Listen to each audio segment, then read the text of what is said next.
Today we are doing something a bit different, and by a bit I mean completely. This isn't your daddy's Dark Souls, this is the first Berserker Khazan, and I'm going to be beating this game for the first time without changing weapons. Our story begins with Khazan, bloodied, caged, and in chains. Throw in a Lady Dimatrix, and I'd say he has all the luck. But just as the party is starting, a definitely random avalanche knocks over the cart, sending us hurtling to our doom. Game over, I don't know why everyone says this is hard. Oh, no, wait, my mistake. We are possessed by the spirit of red Gatorade, and with electrolytes coursing through our body, we can move once again, albeit just barely. Thankfully, Soul Calibur here is willing to fully heal us, and with that, we pick up our weapons and the game can truly begin. So, while Khazan remembers how to fight, let's talk about this run. I'm only allowed to use this dual-wield axe and sword, and no armor or summons. That's kinda it. I mean, there is some gray area stuff later on, with abilities and whatnot, but I'll cover that when I get to it. Also, real fast, I want to say, this is a good game. It's a lot of fun, and if you're thinking about picking it up, definitely recommend. I can't tell you how difficult it actually is, as this challenge is my first playthrough, but I think overall it's fair and worth a look.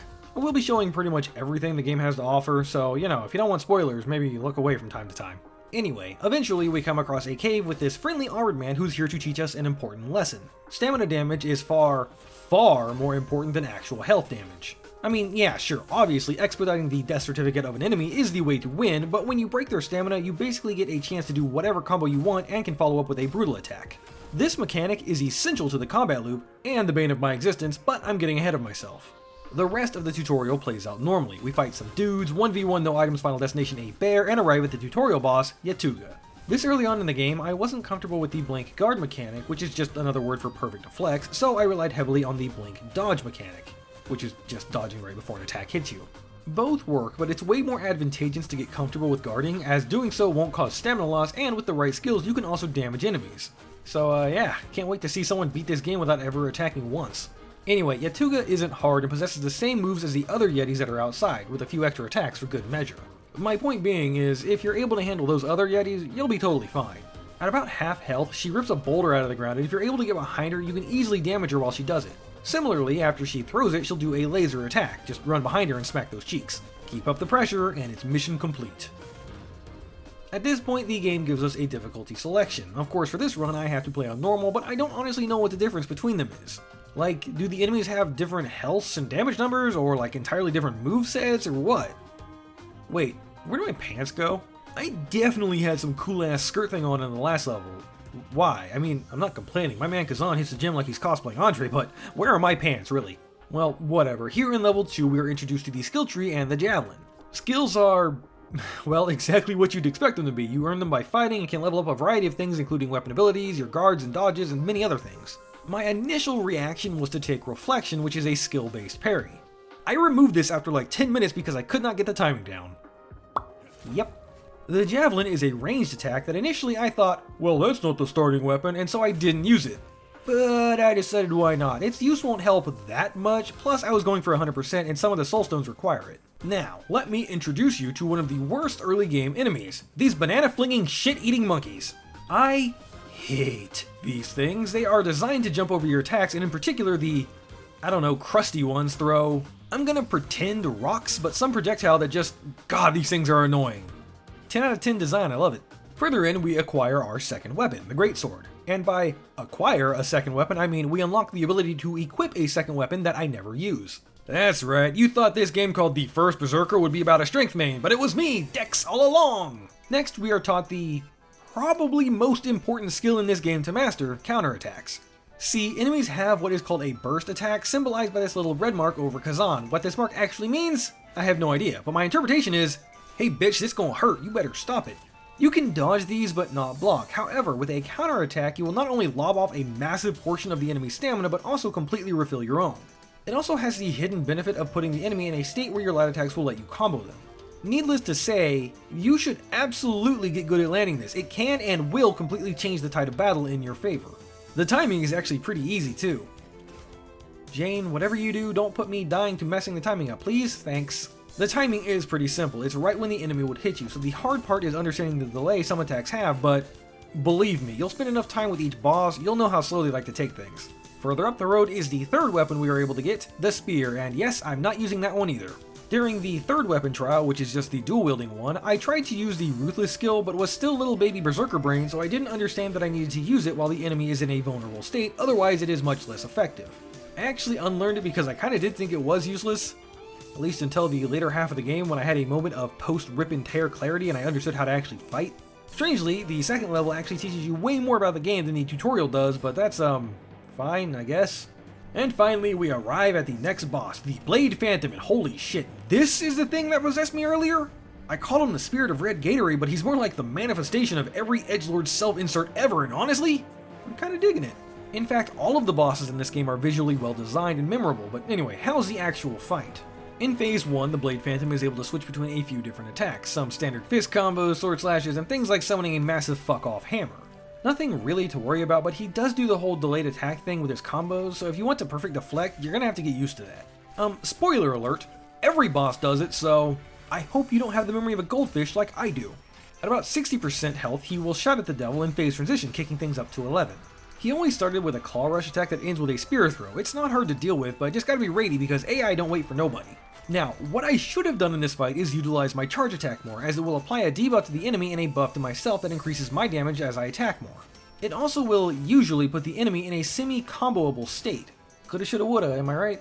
Admittedly, I did learn this, but I can't really remember when I started using it, so excuse me if I complain about bosses being uncomboable, it's just my own stupidity, I know. This is also the first instance of a huge reoccurring problem in the run. Almost being able to break the enemy's stamina, only for me to run out of my own and not be able to finish the job.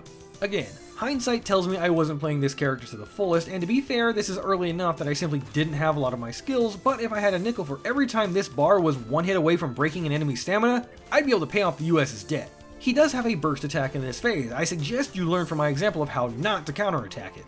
Also, just before this attempt, I equipped the first guard ability, Blowback, joke here, that allows me to deal damage when I blink guard. It's not a lot, but every little bit helps. And with 1 HP in a dream, I am able to clutch out the win. We strike a deal with Edgelord McSpike Armor. If he scratches my back, I'll scratch his, and after the beating he just took, he agrees, thus allowing me access to the game's hub world, the Crevice. Right now, there is not a lot to do here, but more NPCs will show up as time goes on. For the time being, though, we use our, orange level up balls, apparently vengeance points, to increase our damage multiplier, which I assume means damage from combos, but I'm honestly not sure. Then it's off to a side mission. This is one of 2 side missions that are incredibly short, literally a brisk walk to the boss and it's Kesh to the Undying, which is just a variant of Blade Phantom Phase 2. If you're gonna play this game, I fully recommend doing the side missions. They are relatively short, but more importantly, several of them lock key bits of progression. For example, this one unlocks phantom abilities, which are like passive boosts. In Kesh's case, it's increased stamina regen, which I use for the whole run. Next up, M-bars. Here we get a taste of the undead enemies. These guys don't know when to quit, but if you remember rule number 2, you'll be fine. That is one buff Argonian. How much you bench press, bro? 2? 3 SUVs?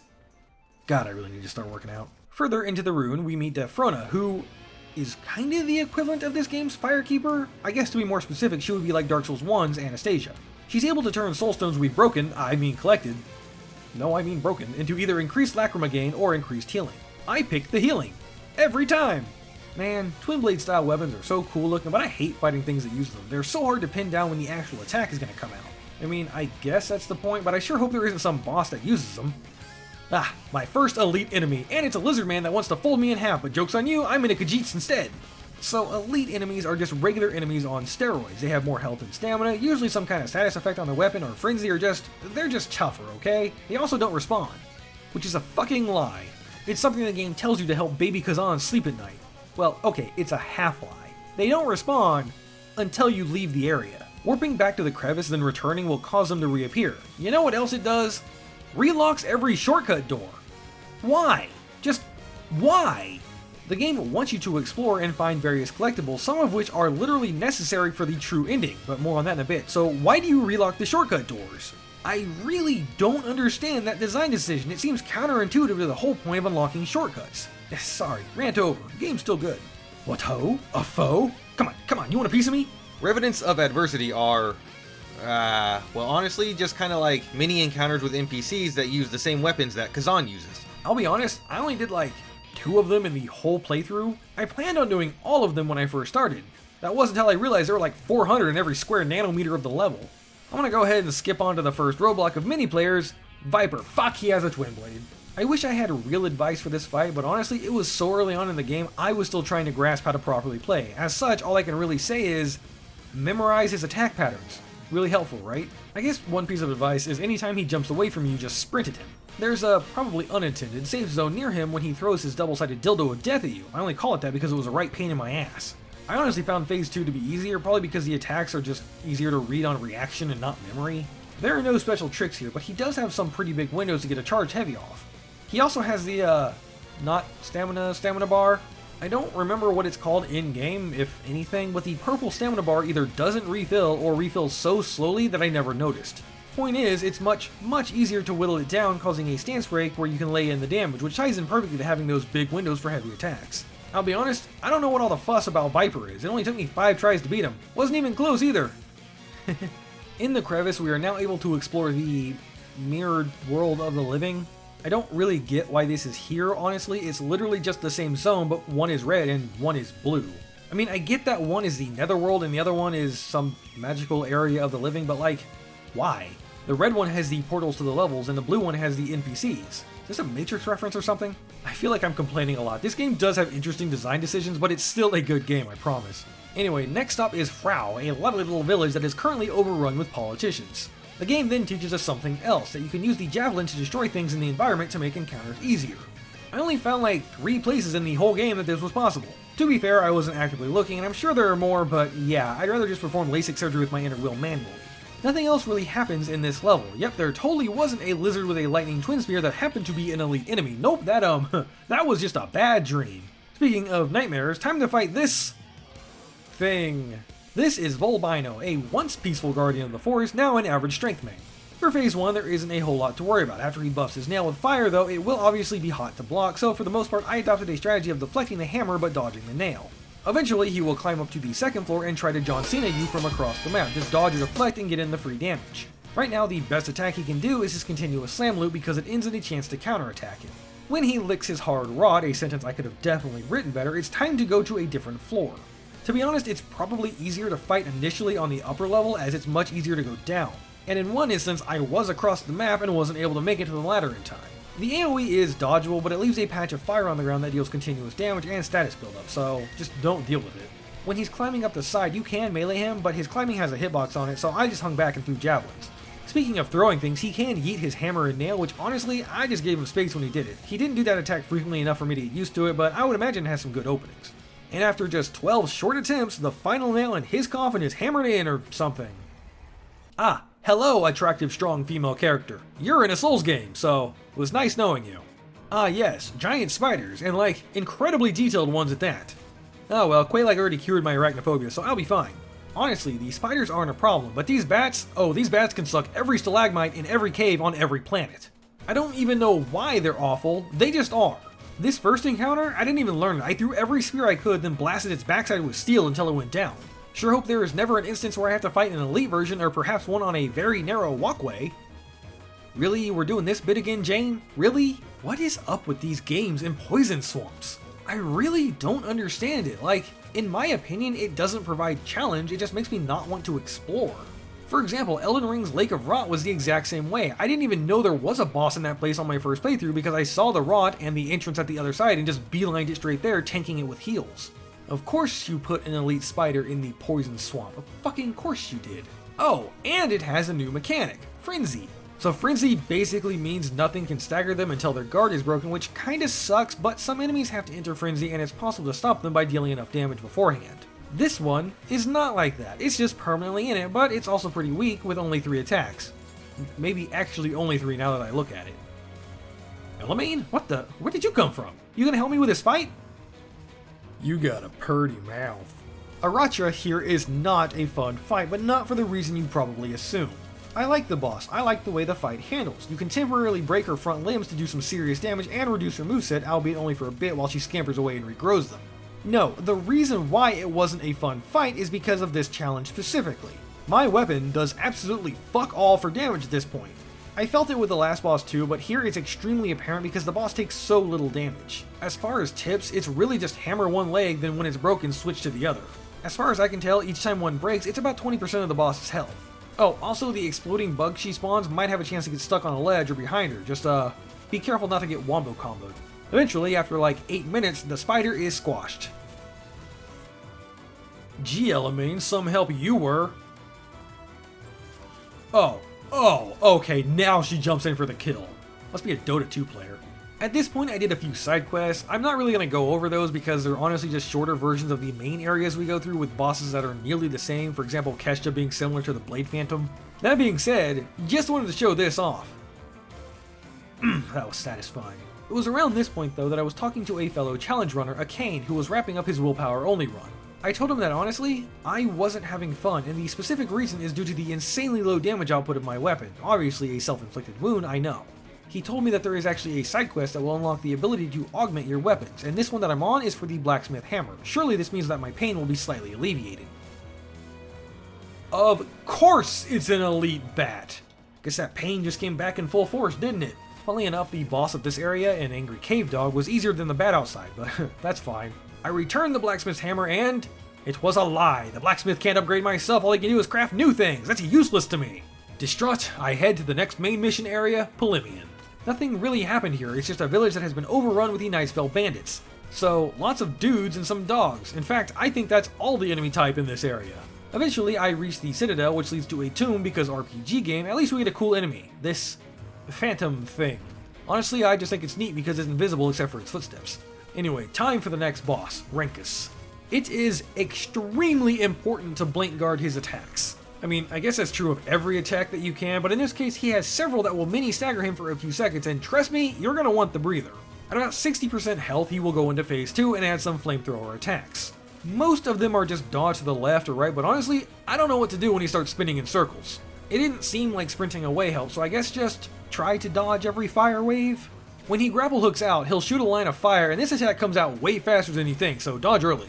And after like 10 minutes of fighting, I lost. The most heartbreaking attempt I've had in ages in one of these games. Just look how close he was to death when the status effect killed me. I was so close to launching my controller into the stratosphere at Mach fuck, let me tell you. Fortunately, I got him on the next attempt. Tristan here then gives us the shocking news that the man we thought betrayed us actually totally didn't betray us, it was just a misunderstanding. Well, Nadine, I can do about it now. Do you get it? Because the name of the new area sounds similar to the word nothing, so that's the joke. Do ya get? Lots of undead in this area. You know, I've always wondered something. How come in games with skeletons like this, there is never at least some explanation of how they work? I mean, it has to be magic, right? Obviously, without muscles, the bones wouldn't be able to do anything. But what kind of magic? Like, what is it doing? Does it involve animating each bone independently? Which, let me tell you, as someone who's used Blender and 3ds Max, that itself is magic, but seriously. Is it every bone independently, or perhaps some kind of spell that lets a nearby caster assume control, like a puppet? I bet that would take a lot out of the caster though. They would need plenty of mana and rest to keep it up. Fortunately, Mantis Sleep can help with that. Mantis Sleep offers a wide variety of sleep masks that help you get the rest that you deserve. After all, a good night's sleep could be the difference between waking up like this, or like this. Plus, with summer coming up, the longer daylight hours might throw off your sleep schedule. It's definitely not losing to the same boss over and over saying, okay, only one more try. Nope, it's 100% the sun's fault. Anyway, I highly recommend the sound sleep mask, that way you can fall asleep to the gentle sounds of your enemies falling before you. But if you prefer to sleep without sound, they also have some other awesome models like the heated or cooling masks. Make sure to click my link in the description below and get your nap on today. Thanks again to Mantis Sleep for sponsoring this video, now back to our regularly scheduled programming. I am horrible at fighting thrusting swords. You sure hope there isn't a boss that uses one. Jane, are we seriously doing this joke again? That's like 3 times in this video already, isn't it? Quelaag already cured my arachnophobia. I didn't realize how long this level was until reviewing the footage, but my god, you have to fight through an undead village, a spider cave, and then a soon-to-be-dead village. Like, game does a good job of pacing, honestly. The boss of this area is Maluca, or as I like to call him, Phase 1 is honestly alright. Fights with 2 greatswords, which means slow and easy attacks to deflect. But Phase 2? You wanna know what Phase 2 is like? It's like if they wrote a weeb into Berserk. That's what. Maluca is one evil anime iteration away from telling me nothing personal, kid. He kicked my ass so hard, I had to come back to him. I swear I heard him say Junin Hayaindayo as I left. In the crevice, I liquidate all my assets for souls, a decision I would soon regret, then head to do some side missions, most importantly, Kalido. People that have played this game know exactly where I'm going. Okay, serious question. How the fuck are you meant to handle this encounter? My vision is skewed because of the challenge run, but it feels like attacking either of them directly is the wrong choice. Focusing on the mage lets the shield guy turn me into a Mass Effect husk, and focusing on shield bro results in chestnuts roasting on open fire. The only solution I had was to run in big circles around the arena and just drive by hatchet the mage until it was a 1v1. With this quest done, Oksana now has the ability to augment my gear, or to use a different word, level it up. Or she would if I didn't just destroy every piece of gear I had prior to this mission. Fortunately, I am able to buy and craft some weapons to do it, but yeah, this was an unfortunate turn of events. Anyway, about actually leveling the weapon up. I had briefly debated not doing this as it felt kinda against the rules. I mean, it is still the same weapon I started with and doesn't have any attributes, but leveling it up felt like I was just using shit tier weapons that I found at my current level. Ultimately though, like I said before, I wasn't having fun because the bosses were just a slog with that low amount of damage. So much so that had this not been an option, I probably would have ended the video at Maluca saying I just wasn't good enough. I did a few side quests mostly to try and find more weapons to level up my own, then eventually returned to one Cutman. Okay, so this time let's actually talk about the fight. Phase 1 is pretty simple, he only has a handful of attacks and they are all telegraphed pretty well. One thing I like to do is when he goes for the sword laser thing, after the second one you can get a charge attack off which makes him vulnerable to comboing. Aside from that though, you just gotta get good at counter attacking him, he likes to pull this burst attack out of nowhere. Phase 2? Alright. He always starts with a jump. I like to get a cheeky single hit in then just run away. When he casts a whirl, you have to dodge. I don't think this can be blink guarded, that or I was never lucky enough to actually do it. Next he will do one attack into a backflip crappy zoning tool into another combo, lots of blink guards. At this point he starts blocking. I like to use my charge attack because it would put a debuff on him, though it doesn't actually do any damage.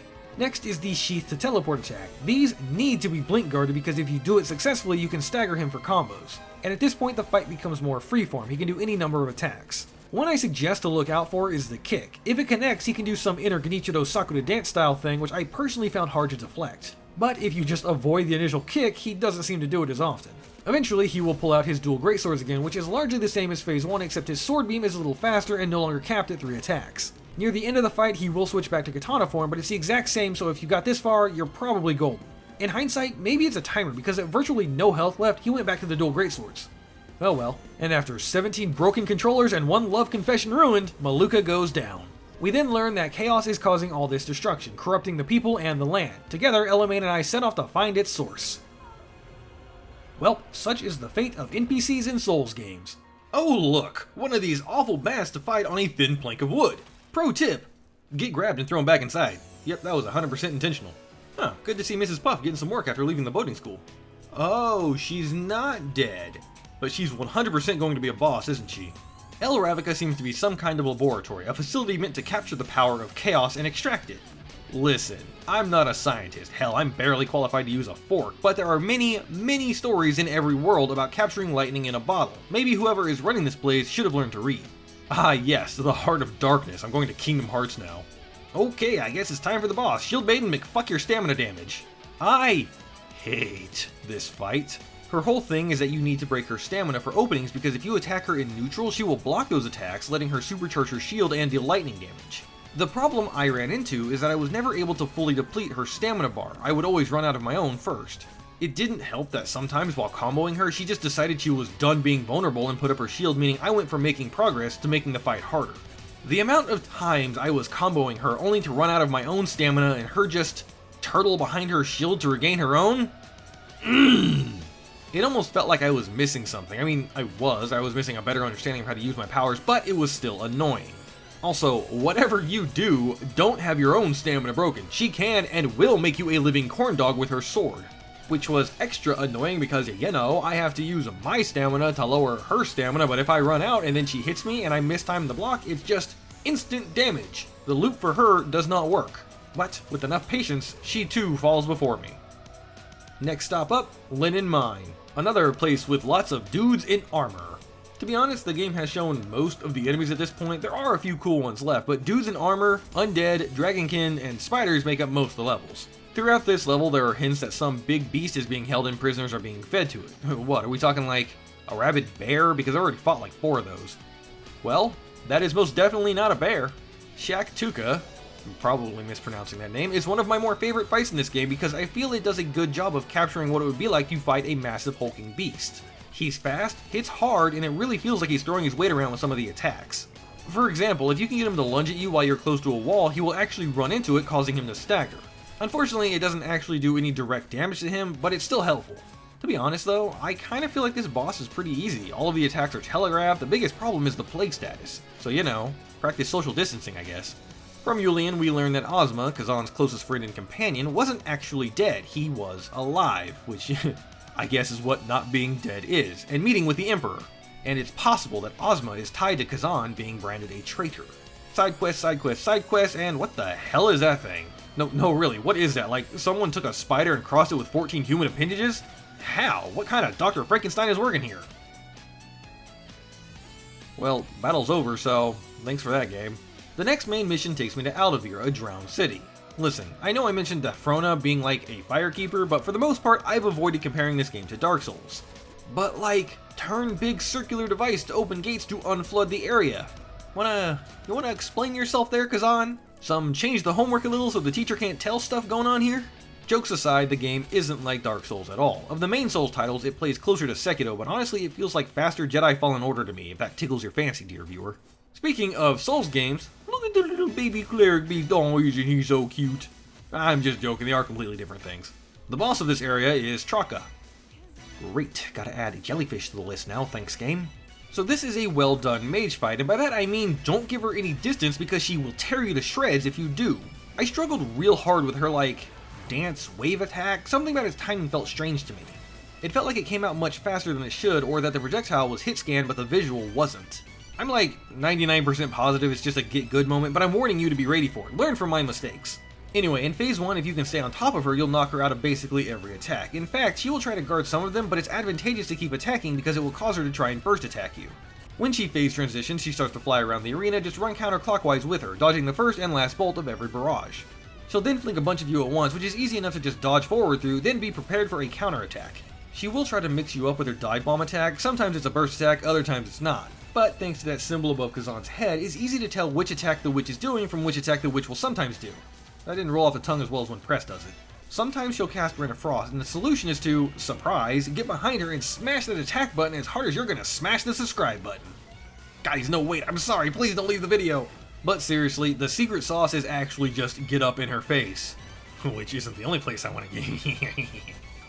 You right, Jane, not even the cold shower this boss gives can cool me down. I'll be right back. From her memory, we learned Osma asked her to kill some Dark Elf. Guess he's for the Horde. Either way, if she's still alive, we should probably get to her before something else does. I really like this level. Visually, the massive purple spikes and plague trees everywhere are a nice touch. The main objective here is to find 3 obelisk things that are guarded by 3, well, guardians, elite enemies, and once that's done, a door to the boss will open.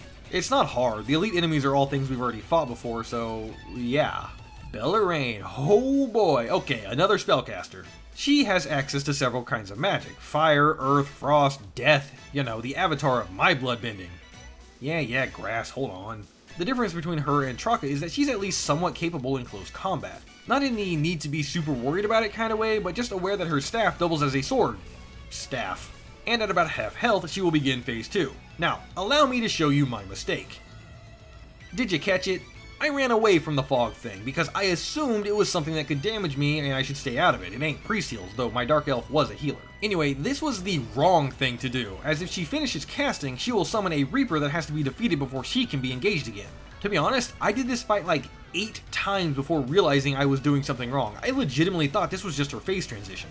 No, what you're supposed to do is either close the distance or throw a javelin to stop her from casting, and then close the distance. You know what sucks about that though? Is when she puts a bubble around herself and then teleports. Why? Because the javelin won't break her casting.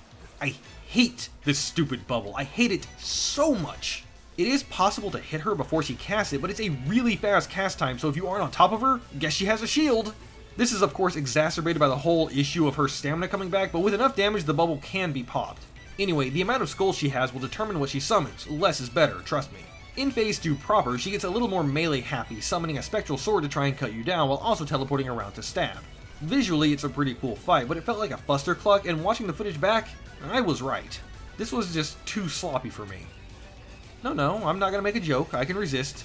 Either way, the overall strategy is the same with Traka, just stay on top of her, and eventually she will fall. Except this time, she doesn't die. Khazan tells her that there has been a misunderstanding. Would have been nice if he'd done that like an hour ago before she flayed me 15 times, but hey. We learned from her that Osma was studying some powerful magic to be able to defeat the berserk dragon Hismar. I'll give you one guess what the source of that magic is. It also seems that he was researching in an attempt to bring someone back from the dead, but who? At this point, I decided to run through some of the levels I had already done to find missing collectibles, as I wasn't sure what was necessary for the true ending. I will say though, it feels nice to be overpowered after how the rest of the run's been going. I'm gonna be honest now, while writing this script, I was kinda worried it would just become me talking about the bosses back to back. The reason is because nothing really happens between them. I mean, yeah, sure, there are huge levels with fun fights in them, but there's not a lot for me to write over. Like, nothing really funny or interesting happened, it's just point A to point B, fight 700 things while feeling like a badass. That's kinda it. So, honestly, from here on out, let's just burn through the bosses. If you still haven't finished the game, you might want to pause now because I'm not. First up is Scalpel. This is a pretty fun encounter, though I made the same mistake with him that I did with Bellarine, which is that I did not attack him when I should have. When he starts to ride his coffin, you need to smack him off of it, otherwise he basically gets to heal and buff up. The coffin also doubles as a shield when he has it in front of him, but thankfully it's not like Elamine's fight. Well, sort of. I might be wrong about this, but I'm like 99% sure the more his attacks connect, the more his sword buffs, and once it's buffed enough, that's when he starts doing the coffin dance. The only attack I struggled with was the grab. I think it's because it's way later than it looks, but I'm not honestly sure. If you can manage to keep him from phase transitioning by deflecting all of his attacks though, it's honestly a super easy fight. Wow, big surprise, deflect everything and the fight's easy. Such a revelation, I guess. Speaking of deflects though, it actually does pull another note directly from Sekiro where it says mission complete, but haha, not actually. But what's this? It seems he has given himself the plague. Interesting. Didn't help me, but still, interesting. You know what, I guess that this is as good a time as any to talk about Phantom Form. It's unlocked after Maluca, so I've had it for a while, but honestly, it's kinda useless. According to the fine folks on Reddit, it can be upgraded to be useful, but I found its only real use to be an instant cure-all for all the status effects. Except for the final fight in the game, I actually never bothered to carry any of the healing items on my bar, so a lot of the time if something procced, I would just pop Phantom Form to get rid of it, then exit it. Anyway, a couple of tries later, I managed to get Scalpel to phase 2 proper. My expert advice here? Run away. Literally, just run away. It's pretty similar to his buff phase 1, but like, why bother? His health is ticking down by itself, just let him chase you around the arena for like 2 minutes for an easy win. You know the old adage, play lame, win games. From Scalpel's memory, we confirm Osma is behind the corruption and chaos. Wow, big surprise, right? Up next in the pain train, Princess Alina. At this point, I might as well have a patch of grass on my desk. So, she uses a thrusting sword. What, Jane? I was just gonna say I think my issue with fighting them is that their attacks usually involve small movements close to the body, making it more difficult to read. And that I want to use my thrusting sword. Phase 1, she relies on her rapier to attack. She can either do a small combo, a much longer combo, or a sweeping attack. I did find it difficult to blink guard to like 11 hit one, so I usually opted to just run away. She is also able to do this blade rush style attack. Blink guard it. It's possible to dodge, but if you guard it, it will knock her off balance, and this will be mandatory in phase 2. Speaking of that, it starts at about 60 or 70% of her health. She'll cast a Chaos AoE around her and then fly to the back of the arena to launch massive orbs that have a delayed explosion. I don't know if it's the best way to handle it, but it is easy to run to the opposite end of the arena as the orbs spread out and you can easily dodge them. This phase, she exclusively uses magic chaos attacks and unfortunately has a shield similar to Bellarine, which means it's just that much harder to break her stamina. Eventually, she will go into phase 2.5, which is just phase 1, but a lot of her attacks have added chaos damage. The biggest one is that her blade rush now happens twice even if you deflect it, just something else to watch out for. I'm not sure if it's on a timer or health related, but she will eventually flip back to regular phase 2 where she only does magic. If you got this far in the fight, you're probably fine. This was, I think, the second hardest encounter for me, maybe the hardest, but it's either right behind or tied with Maluca. That being said, Maluca ended up being fun, like I thoroughly enjoyed fighting him when I finally understood how to do it, but Alina? No, I did not find this an enjoyable encounter at all. In her final moments, she thanks me for ending her torment and points me towards Vitalon, where Osma is waiting. But he's not the next boss. No, that's Hismar, the Berserk Dragon. That's right, the very same that Khazan and Osma slayed prior to the game's start. The Emperor had its corpse brought to the capital to show his power, I guess, but now he's back and ready for round 2. Okay, so the obligatory, let's talk about if the dragon fight is good or bad. This one is kinda tough for me to rank, and I think it's ultimately because it's damn near impossible to nail a good dragon fight in games. Listen, a dragon is a massive, hulking, imposing, dangerous monster.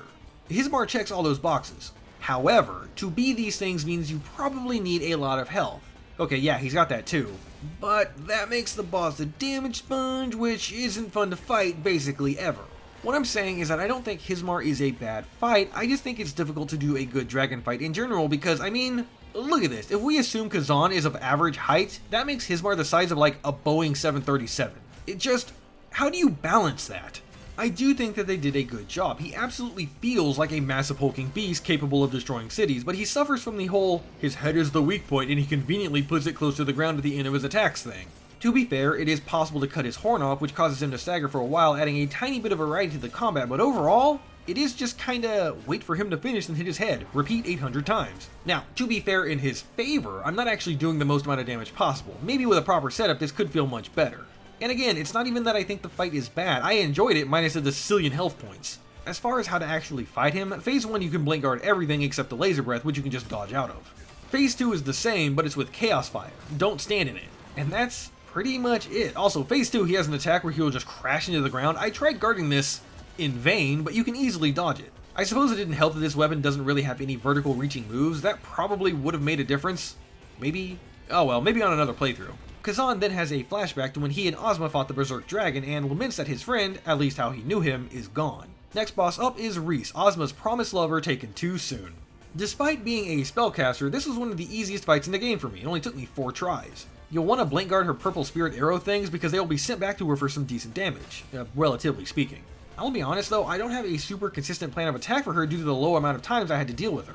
When she hits phase 1.5, she gains a few new moves, but nothing much changes. She has a burst attack that is almost exactly the same as Traka's, so if you were good at timing that one, you'll be fine here too. For phase 2 though, she's more melee focused, which conveniently makes her way easier to deal with. Lots of slow scythe combos which are perfect for blink guarding. She now has 2 burst attacks, but one of them is pretty much identical to the phase 1 one, so it's not that big of a deal. And when she's flying around shooting purple spells, the same reflect for the damage thing works. Her most dangerous attack is probably when she teleports around the arena, but honestly, she attacks slow enough after reappearing that you can dodge or block on reaction, so after seeing it a couple times, you'll be golden. I will say though, I had a bit of RNG on my side. She did like 6 burst attacks in this one fight, but still, easy boss. Which is not what I can say for the next one, but first an honorable mention to this room. What sadistic a-hole thought putting 2 of these enemies together was a good idea? Satan called, he wants his power back. One of them is even an elite. Thankfully, their detection collision doesn't overlap exactly, so it's possible to pull only one at a time. You'll just have like, no room to fight. Finally, it's time to confront Osma. Definitely a tough boss, probably 3rd hardest. Would have been first easily, but by this point I was fairly comfortable in my moveset and how to play the game. Which I mean, makes sense because it's the end of the game. When the fight starts, I immediately rush him to get 3 attacks in, which leaves just enough time to blink guard. Then I sprint around him while he casts White Dragon Breath to get Gale set up on him. At this point, I just stay on him like he's Bellarine and keep the pressure up. Whenever he casts the Chaos Spear, they need to be blink guarded because it destroys them. If they aren't, they will stay on the ground, which causes damage if you walk over them, but he can also summon them back to do charge attacks. There is a variant where he throws 3 of them at once, so it's impossible to avoid this mechanic altogether. At about 60%, phase 1.5 starts with a massive explosion. This is pretty easy to dodge, but it does come slightly after the red flash, not with it. I like to charge up Gale while he grabs his staff, and he'll fall right into the attack. He has a lot of melee attacks with this phase, but it's only like 2 different combos that you have to get used to. They do move much slower than you'd think, but it's just a matter of getting the timing down. One of the worst attacks he does is the Chaos Firestorm thing. In phase 1, it's regular fire and can be blink dodged through, but in phase 1.5, it's purple fire which lingers. But worse than that, he turns it into tornadoes which have to be avoided. I tried hitting him out of this, but I couldn't get it to work, so I just ran away and had to wait for him to come to me. Let me know if there's an actual way you're supposed to handle this because I have no idea. If you're able to get through this part of the fight though, I'd say you're like 90% over the gap, as phase 1 is by far the hardest. Sure, phase 2 will take a couple of tries, but if you get there consistently, you're almost finished. Also, no, I don't know why I'm wearing a skirt again, it's not equipment, it's just there. Now, phase 2 is intimidating to look at, but honestly he has fewer attacks than phase 1 and most of them are melee, at least at the beginning. Which means it's Blink Guard City and some of them even cause a mini stagger. Plus, he now has a purple stamina bar, which means it's much easier to stance break him. At about half health, he goes into phase 2.5. He'll start this by flying up and launching a bunch of projectiles. Blink guard the first 4 and dodge the last one, then repeat it 2 more times. After that, make sure to blink guard the punch for a mini stagger. To be honest, I kinda dislike this part of phase 2. I mean, his attacks are cool, but he spends a lot of time floating up in the air being unable to be hit. I just want to show something off. I broke his stance with Gale Scar, into Ruthless, into Throwing Axe Attack, into a Brutal, into another Gale Scar because lots of bosses tend to charge up after they come out of being stance broken, and it was like 20% of his health bar. That is insane considering I have no set bonuses or attributes on my weapon. I can't imagine the power trip a normal player would feel. Also, I love sending him into phase 3 with a javelin. It felt good. So phase 3 is just phase 2 again. I'm not gonna say it's easy because it's not, but it really isn't that much different. First off, it feels like his stamina and health both go down much quicker than before, but there is also a kind of tug-of-war mechanic. Basically, you need to land 3 brutal attacks to win. The easiest time to do so would obviously be when he does burst attacks, but if you mess up the timing, he can actually heal, so that's fun. He can also heal off of you getting grabbed, so you know, don't get grabbed. Serious question, how are you supposed to dodge this black hole attack? I can't block it, and sprinting or spamming dodge doesn't let me get away. I just use phantom form to soak the damage. I actually nearly lost the fight when I went a little too hard on my abilities and missed the final brutal attack. I had thought it only took him down to what his current health was, so I was trying to fully deplete his health bar but ran out of time. Then, while frantically trying to heal with consumables, I got grabbed, which undid everything I just used. Fortunately, he went for not 1, but 2 brutal attacks in a row shortly after, and this time I made sure to seal the brutal deal, bringing an end to Osma, and now, after 50 hours and countless slain, Khazan can finally do what he was meant to do. Wear some fucking armor!